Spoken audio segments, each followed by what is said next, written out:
All right, you guys, the moment we've all been waiting for, including myself. I'm finally pulling this one out and getting it ready to put it on the Cutie frame. I've got my Cutie frame with my Qnique19, and we're going to pull out some of those, we're going to pull out the template that I worked out and see if I can get this all kind of going. All right. Okay, so I'm going to try to stay out of the way of the video camera. Really hard to do. Again, my space is really small, which is why the title of most of my videos is Big Quilts Out of a Small Space, or Making Big Quilts in a Small Space. Anyway, so here's that one fun quilt that I did. Now, on the backing, we have kind of a stripe going right down the middle, and this tells me that it's top and bottom for me, and I like to start my quilts like this in the center. So this one is roughly, is it five rows? 1, 2, 3, 4, 5. It is. It's 5 rows up and across. And so this dark teal, I believe, is my center. So that's kind of where I want to get things started, I believe. So let me kind of unfurl everything and see what I can come up with here. Now, again, I don't know if you can see this, but I have my arm pretty much all the way in when I initially put everything on the frame.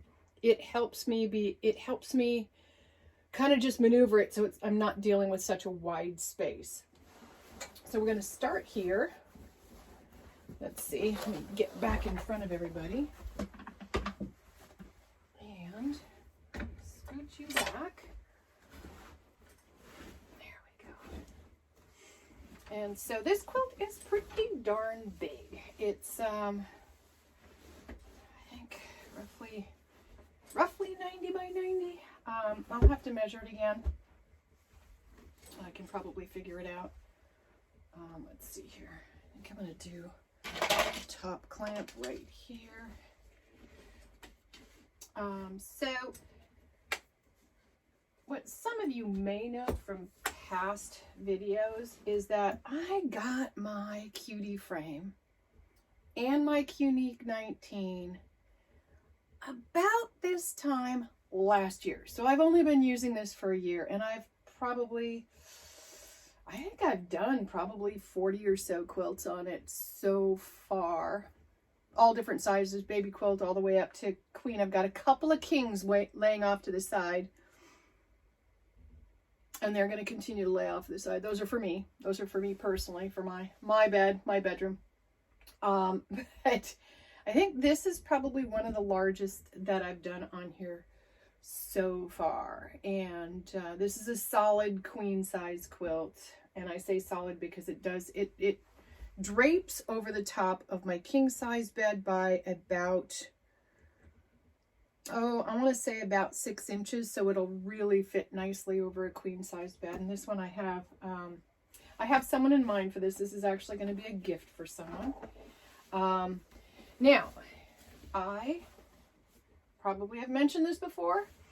I spray base my quilt. And I do that because it doesn't make sense to me to be able to baste only a small section at a time. And when I'm starting in the middle, I'm not basting. But by starting in the middle, I can make sure that everything is nice and smoothed out as I go. And it seems to work out really well for me. This is just one of the things that I do. There's all sorts of tips and tricks and all that good fun stuff all over the interwebs and YouTube and stuff. One of the things that I did like middle of last year is I rearranged my sewing room a little bit to be able to get behind my frame here. And this just makes it so much easier for me to roll my quilts up in the back here, maneuver things around, access those bungee cords, and it just makes it easier to deal with overall. So I'm going to continue to just kind of roll this one up. Oops. I do a lot of bunching too. Now we'll get our little bungee straps up here. I think all of us that have this the Cutie frame all have a truly love-hate relationship with these things. Do not let go of it and let that little metal clip get you, because that hurts. All right, there we go. So, oops, there we go. There we go. So we've got this guy on here right now. And next step is to get the front adjusted. Okay. So now that I've got it all rolled on the back and everything, I need to adjust the front. So the first thing I'm going to do is kind of get this all loosened up here. Because, again, I have to pull this all the way out. So loosen up my latches on both sides, and I gently slide you out, paying attention to how much I have in the back. There we go. And that should be about right. That side. This side can come up just a hair further. There we go. Oops. There we go. And that ought to do it.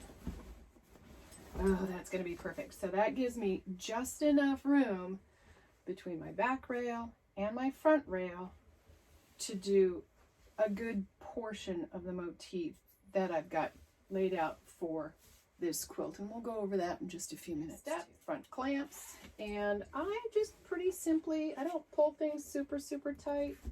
I just kind of get a little, the weight of this particular quilt is going to hold it fairly well into place, and then I just clamp that down, and that looks pretty good to me. I got a little bit of a crease here in my fabric that I want to watch out for. I don't think that's going to be an issue because it wants to lay flat. But there we go. So we're getting there. We're almost ready. I need to change out. I may not need to. I was thinking about changing out my thread. I may just stick with kind of a white. Need to think about this one for a minute. So the next step is to bring out, and some of you may remember seeing this little stencil that I did. I don't know if you can see it. You can kind of see a little bit of a design on it. So it's one that I had done a while back when I was trying to figure out how I might want to quilt this. And I set it up over the top of my fabric, and I just Sharpie pens, which work really great. And I'll attach the link to that video here. But then I had someone make an amazing suggestion, and I haven't done it on this one because I already drew it out. But she said that, you know, you have to be super careful with the Sharpie markers because you want to make sure that you don't get it on your quilt. But yet when this is laying down on top of the quilt, you can't see it. See, you can barely see anything. You can see the reflection here when I lift it up. But what she does, great idea, is she uses tape around all of the edges. So I always have some sort of painter's tape because I do a lot of watercolor painting. So I use the Delicate Surface purple tape, which works really well on this. And that way you see your edges when you're drawing things up. So now here's where I need to figure out how I want to do this, because I don't particularly want to mark the quilt so much. I don't want to do a lot of marks on the fabric. I don't like the heat erase markers because if it's cold out, the mark comes back. You have to watch out for some of the washable ones because if you happen to get just a little too much in one area, it doesn't necessarily wash out. There are marking pencils. Typically I'll use like chalk. You know, just these, I like these guys. And this is by Madam So. It's just the chalk wheel. I don't know if you can see it. So it comes in and you fill it up with the lightweight chalk. So I'll use those occasionally. And that might be what I'm going to do on this one, just to kind of get an idea of how I'm going to go about doing this to start off with. But again, let's see if we can, I don't know if you can see it. Oh, that's a really hard one. I'm gonna have to get another piece of paper or fabric for the back of that. Hold on, let me.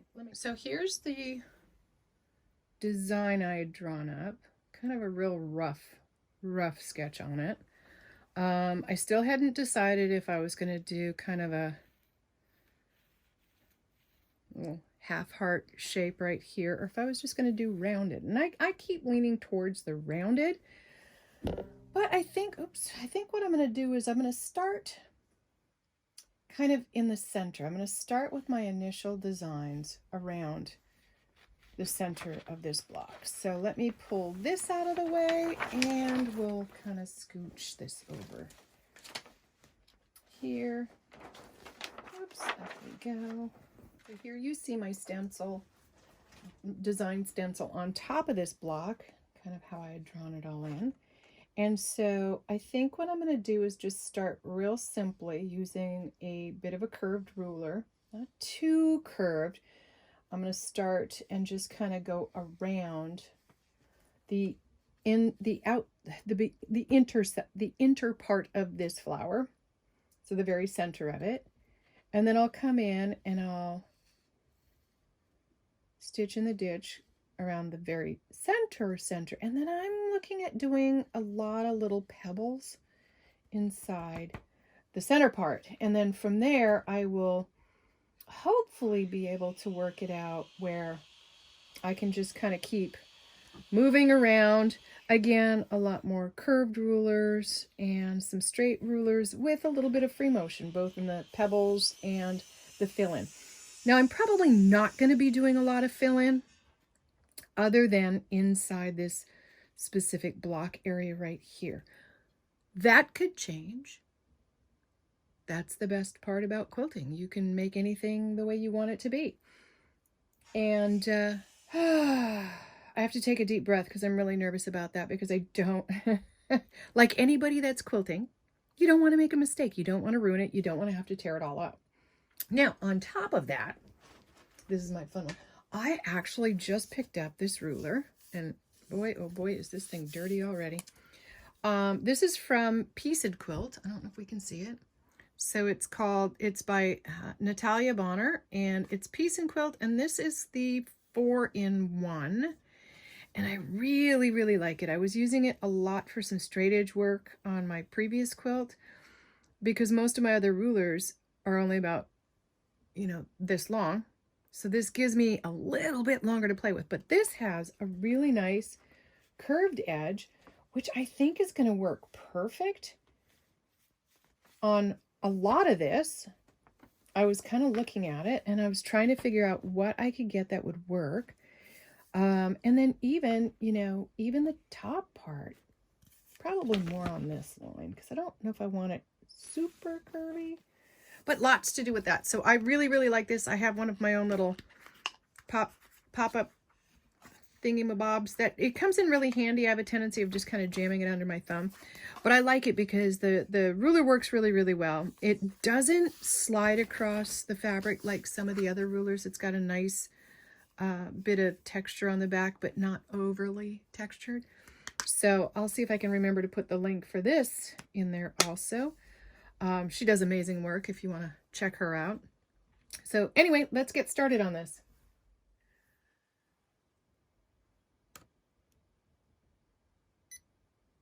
So one of the first things that I do is I actually go into my machine and I go to the information part of this. And let me see if I can block the glare a little bit.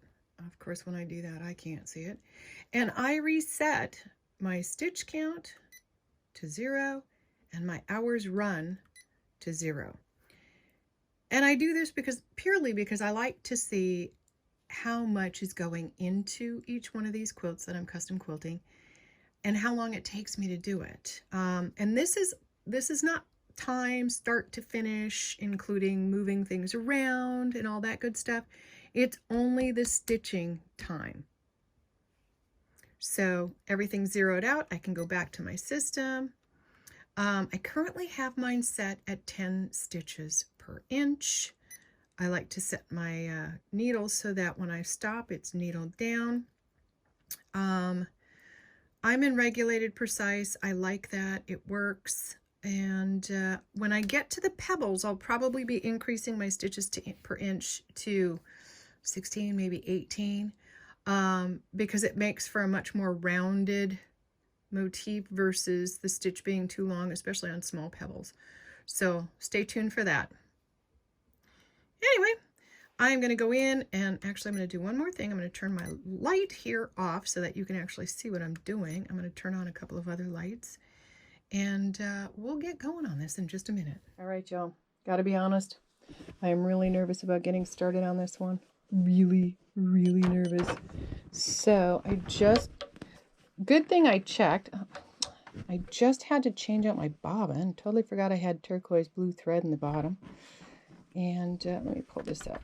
It gets caught every now and then, especially when I change bobbins. So let me just tack this in place right there.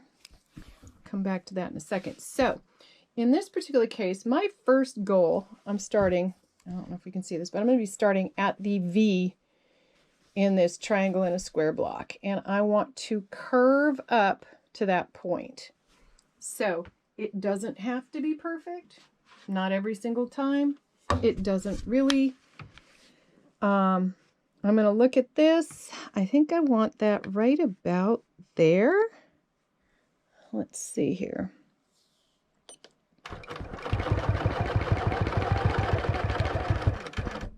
That's pretty close. So that's not too bad. I might have liked to go a little bit. There you go. A little bit smaller than that. Now, on that note, make a mess over here. On that note, I also got from Natalia at Piece-n-Quilt the mini 4-in-1. I haven't even taken the paper off, so I'm going to unwrap that real quick and see what we can come up with. That might actually be a little bit easier to deal with in this space.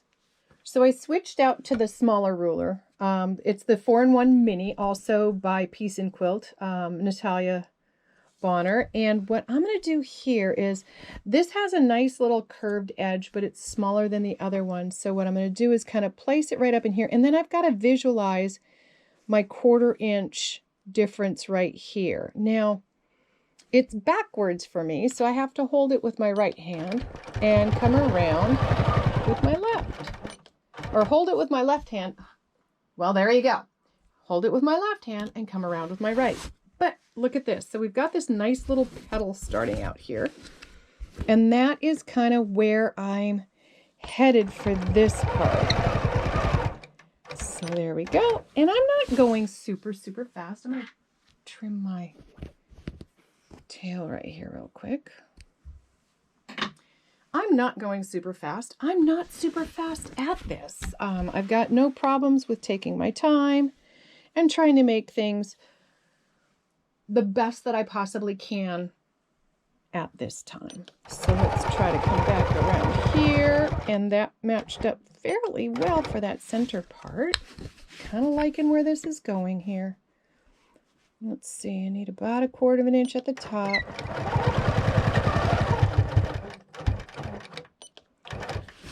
So we're kind of getting there, kind of liking what's happening here. Now, it's really interesting because you don't think about it, but my needle is going to be 1/4 inch off of this ruler. So this is going to swing out quite nicely right there. And I need to make sure that I have that little 1/4 inch down at the bottom so I can match that up. Right about there. Excellent. Kind of liking this. Okay, so while just in this little bit of using this ruler, I realized that there's a little teeny notch, kind of, it's barely noticeable, but it's a great place to nest your foot. You can kind of hear it a little bit. Nest your foot right there. Get it set before you start on that next one. I like it because it's making things pretty uniform, or it's helping me make things pretty uniform. And we've only got a couple more to go. So far so good. The downside with brand new rulers sometimes is that they do squeak a bit.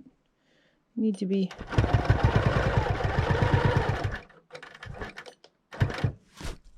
And one more before we link right up to that bottom piece. And I'm not liking how my hand is holding this, but it is what it is. Ta-da! Okay, so we've got that first one done, and I really like how that is starting to look. Okay, so what's great now is that without switching rulers or having to look for anything, remember I said I was going to stitch in the ditch around the center part to kind of help highlight that. We got a straight edge right here. It's the perfect size. We'll just zip right across, and I'm zipping rather slowly. For me, it's not about speed. It's more about getting the feel, accuracy, trying to make sure that I've got everything playing out the way I want it to.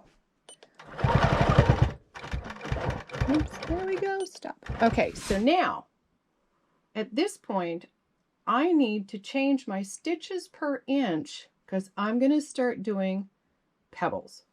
So I need to change this to, I'm going to go to 16 stitches per inch on this one. It's going to make it a lot tighter, but it's really going to help because I'm not going to have real big pebbles in here. And then we're going to see how this is going to play out.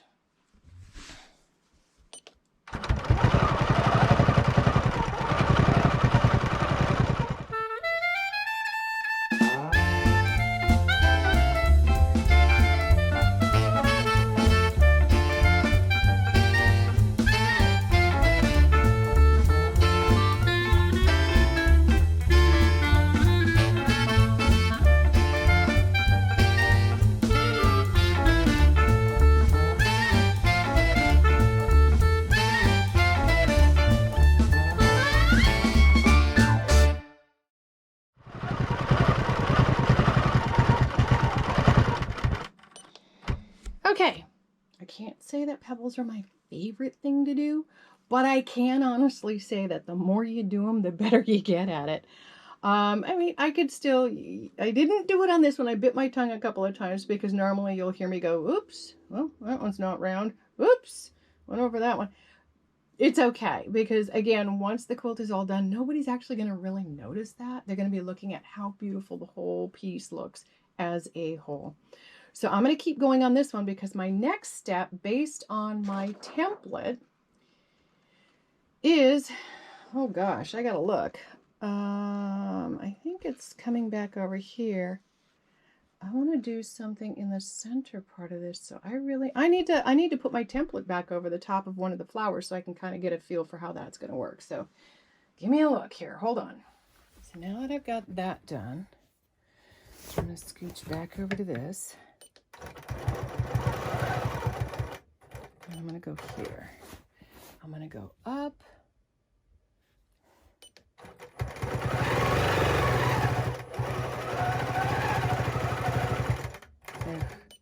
Don't like that. Let's go back to 10.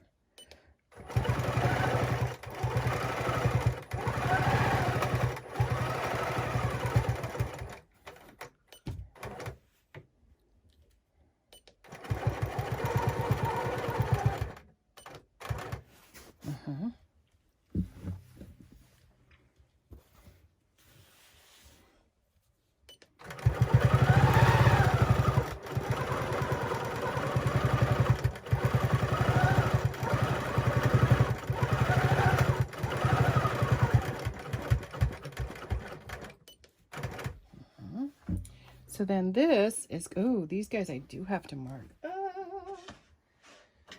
All right, where's my ruler?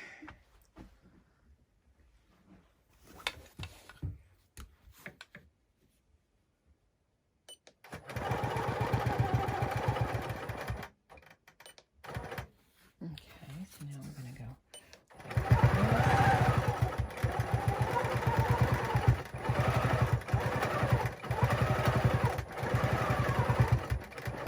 Okay, don't like that so much. That got really funky, monkey on me.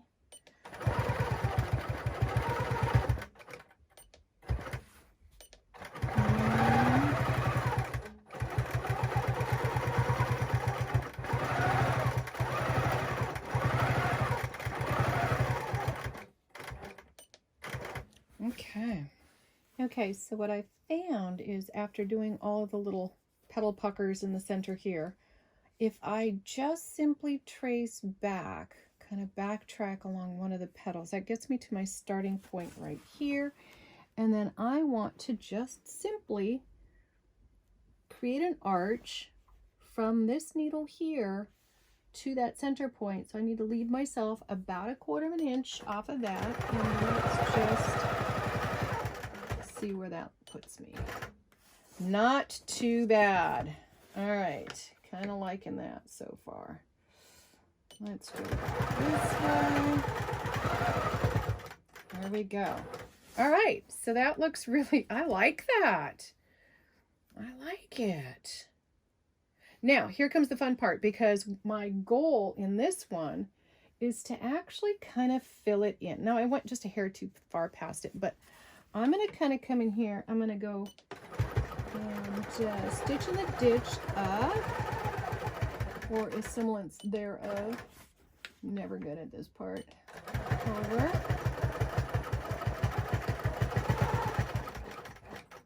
Oops.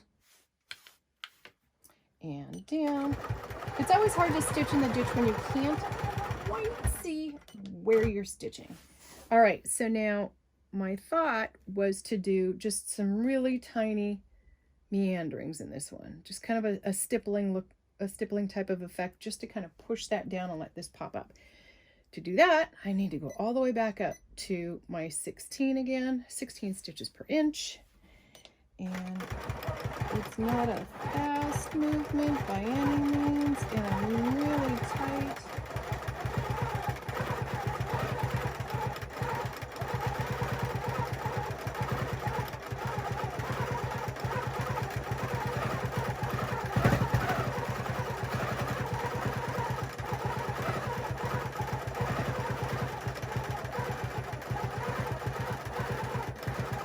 Like I have a death grip on my machine, but I'm liking how that's coming out, and hopefully you can kind of see what I'm doing here.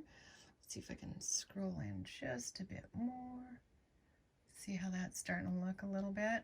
So let me see if I can kind of try to keep my hand out of the way. I'm not going to guarantee it, but we'll show you in just a minute.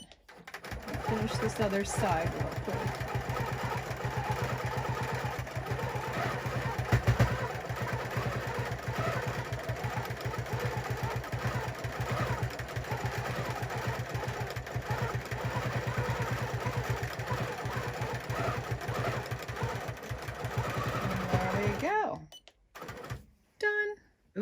I like it. I like it. All right. One step at a time. This is going to take a while to get this quilt done, but I think it's going to be really fun and really amazing once it's all done. And I may not do every single flower the same. We'll see. Stay tuned.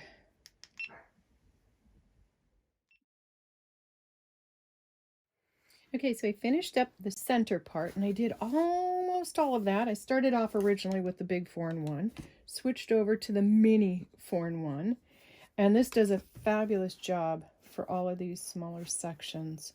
So I really, really like this. But now, I don't think that's going to work. I need the bigger one, because I need to go from this point right here to this point right here. So again, I need to get myself set up. So I've got 1/4 of an inch roughly here. So I'll get my needle set, and we'll see how this is going to play out. Kind of want to start right down here. I like to start at the kind of like a actual flower petal. And you've got a great view of my handlebar, so I do apologize for that, but we'll get that all squared away in just a minute here. Now, again, I need to come up to this area. I need to make sure I've got about 1/4 of an inch, and I want to hit this nice curve right here. So let's just, okay, I'm backing up a hair. Because I'm bouncing around between 10 stitches per inch on all of my bigger work and 16 for this little tiny step and the pebbles, I need to make sure that I'm back at 10. I've already done it twice now, where I have a couple of lines, a couple of stitch paths that are much, much smaller. And I like the bigger stitch for just in general. And then the small stitch because I can create really nice fine curves with the smaller stitch. So anyway, I'm switched back. I'm 10 stitches per inch. I'm going to come in here. I'm going to give myself roughly 1/4 inch.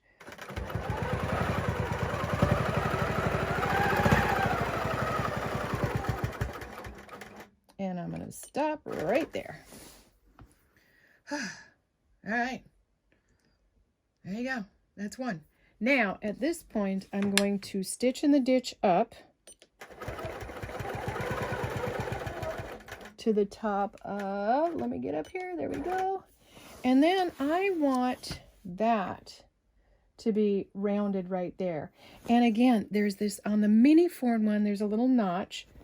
The big 4-in-1 has a big notch, but there's a little teeny one right here, which just, and this works perfect to create a nice round area.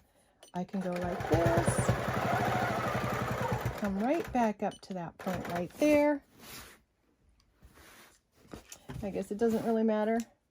I'm going to come along here, stitch in the ditch to this point, and then this is where I need to come back down. Oh, let me get rid of my little, a lot of times I'll just let those sit there until I'm done, but I don't want that to get stitched in. So now I got to come back down to this point right here. Oops, and that should be pretty good. Now, here's the hard part with this table. As with any long arm, you kind of got to get used to the feel of everything. My long arm is all the way back, which means the majority of my table is back here. So I'm on the very front edge because I'm at the very back end of my quilt. So I just have to make sure that my weight for my hand is up here, not down here. And again, because I'm right-handed, I'm going to come in here and just try to hold this as best I can.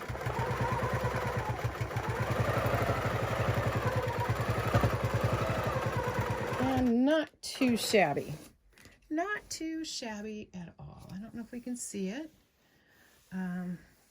We'll do a couple more. So this one I should be able to kind of go all the way around it without too much of a problem.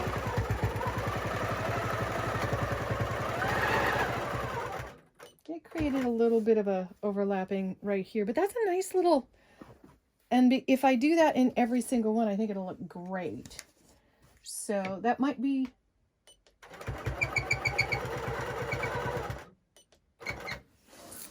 a design choice, not an accident. Love that part. Oh, got to get back to my mini because my mini has that little edge piece right there. You come in here and bebop around. Oops. And now we're going to continue back down to this center point right here, leaving about 1/4 inch.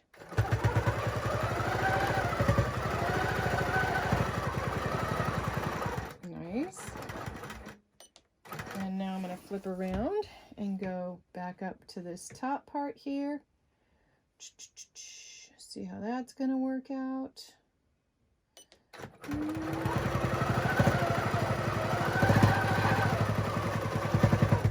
Nice. I'm going to scoot the big one out of the way and use the little one. Someday I will get good at stitching in the ditch. Right now it's just like, not so much.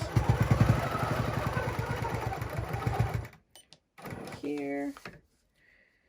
Kind of come down this way. Oops, there we go.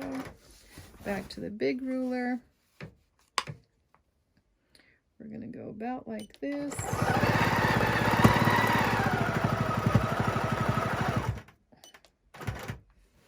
And I kind of overlapped a little bit more than I wanted to, but it's okay.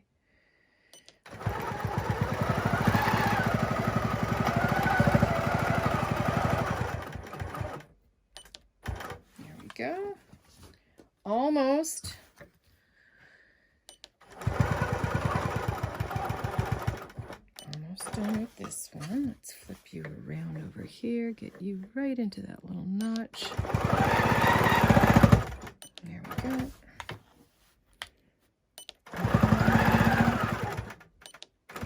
And I have one left to go, and then we'll take a look at this whole piece. All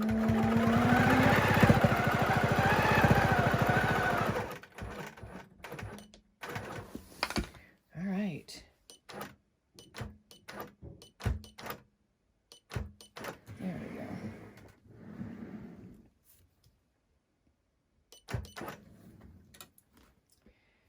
Okay, oops. From the minute I saw this quilt pattern, and I'll link that in the bottom here too, but from the minute I saw this quilt pattern, I was like, God, that looks like flowers. And when I put it together with all of these really phenomenal batiks, it really screams it screams tropical, kind of Hawaii, warm. And I absolutely love how it's come together. Now, I need to figure out a couple of more little design things here. I need to figure out if I'm going to actually fill in all of these little spaces here on each one of these, or if I'm just going to let it flow and let the flower be the flower. I might come in and maybe I'll do some echoing. I don't know. So we'll keep plugging away on this one. I hope you enjoyed this video on putting the template design to work and kind of my whole thought process on how I go about it. And hopefully it'll help some of y'all, you know, move forward with some of the ideas that you have in your head and getting them down on paper and on your quilt. Have a great evening, everyone. Have a great day. I don't know where you're all at.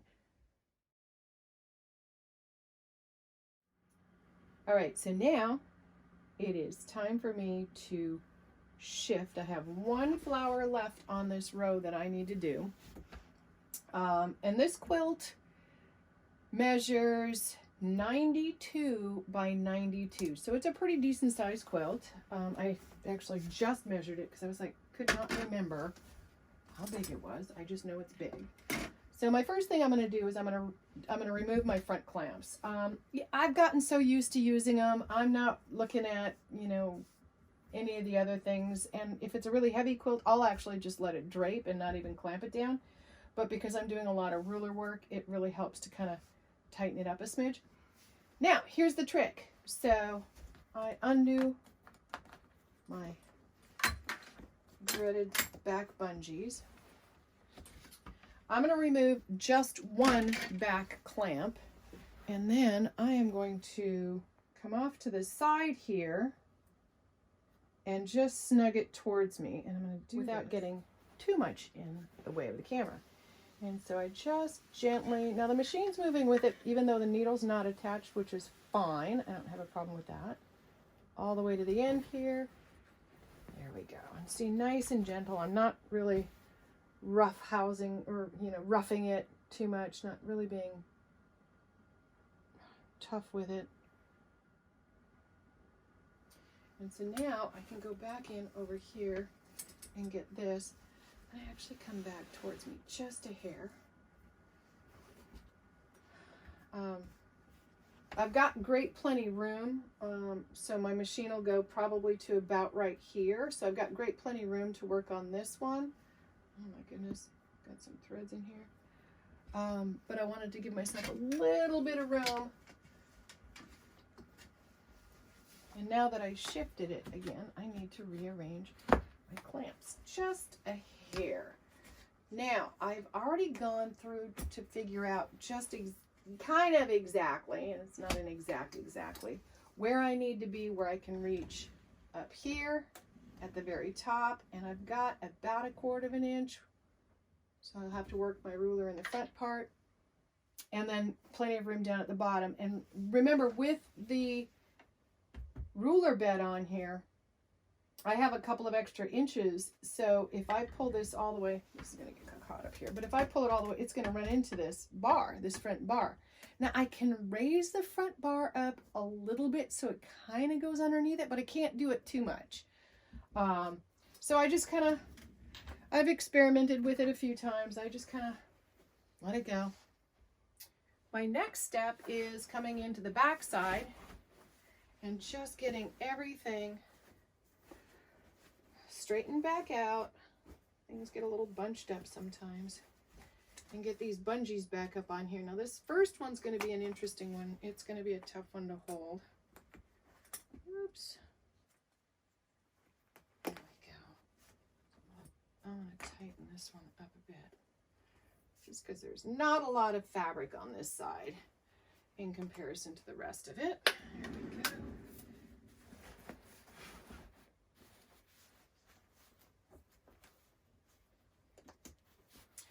One more. Done. Always making sure that my little tails aren't hanging down underneath, because it's easy to get them caught and easy to get them stitched right into that. So I have a lot of quilt hanging off to this side, well over half. So I want to be kind of careful that I don't step on it. It doesn't pull too much. So it's just take your time. Shift things around. This makes it really easy to kind of keep things nice and even when you're going across. It's a little bit more difficult when you go up and down, and because this quilt is so big, what I'll probably end up doing is once I finish this row, I will move this down.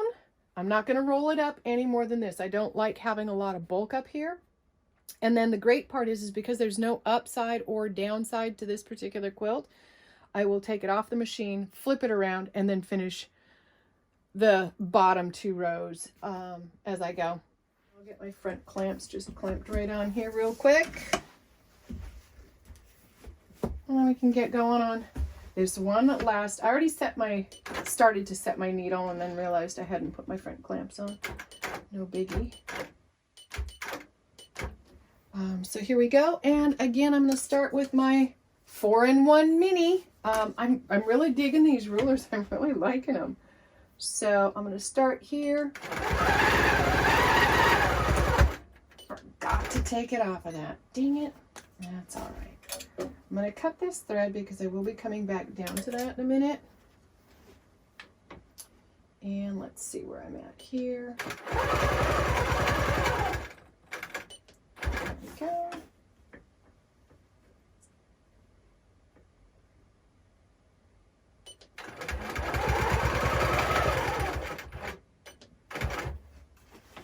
So I'm trying to make these as even as I can. It's not that easy. I mean, until you've actually gone in and really started messing with quilting like this, a lot of this stuff can look really, really easy, but it's not as easy as the pros make it look. But at the same time, it's not as hard as you think. You just got to take your time.